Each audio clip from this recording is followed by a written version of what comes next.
एक रात जब आसमान पर तारे चमक रहे थे, मियाँ अपने बगीचे में खेल रही थी। अचानक एक छोटा सा तारा आसमान से गिरकर उसके बगीचे में आ गिरा।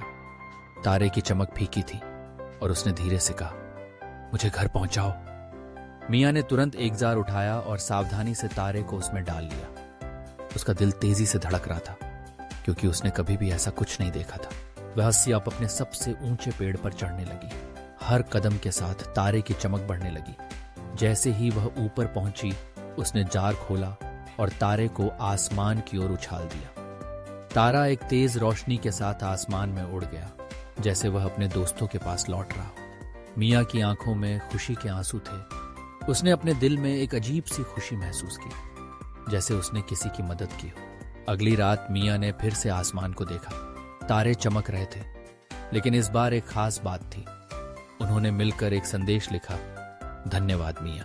मियाँ की मुस्कान और भी बड़ी हो गई। उसे समझ में आया कि उसकी एक छोटी सी मदद ने एक तारे को उसके घर वापस भेजने में मदद की थी। इस घटना ने मियाँ को यह सिखाया कि छोटी छोटी बातें भी बड़ी होती हैं। उसने यह सोचकर अपने मन में एक संकल्प लिया कि वह हमेशा दूसरों की मदद करेगी। उसकी आंखों में तारे की चमक की तरह एक नई रोशनी थी। कुछ दिन बाद मियाँ ने अपने बगीचे में एक और अजीब चीज देखी।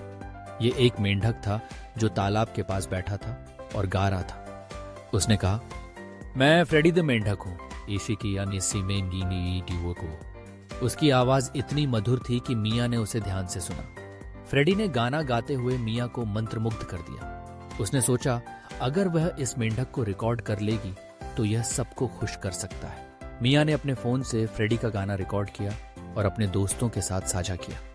सभी बच्चे फ्रेडी के गाने पर नाचने लगे। लेकिन एक दिन मियाँ ने देखा कि फ्रेडी गाना बंद कर चुका था।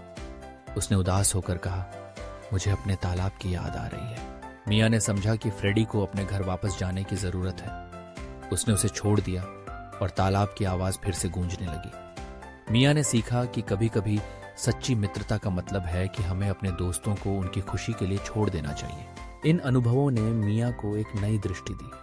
उसने देखा कि प्रकृति में हर जीव का एक स्थान होता है और हमें उनकी मदद करने का प्रयास करना चाहिए।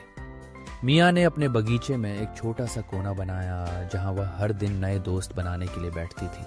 उसकी कहानी ने न केवल उसे बल्कि उसके दोस्तों को भी यह सिखाया कि दया और मित्रता का असली मतलब क्या होता है। मियाँ ने समझा कि जब हम दूसरों की मदद करते हैं तो हम न केवल उन्हें खुश करते हैं बल्कि खुद को भी। इस तरह मियाँ का बगीचा न केवल एक जगह थी जहाँ तारे और मेंढक आते थे, बल्कि एक ऐसा स्थान बन गया जहाँ दोस्ती और प्यार की कहानियां हमेशा जीवित रहती थीं।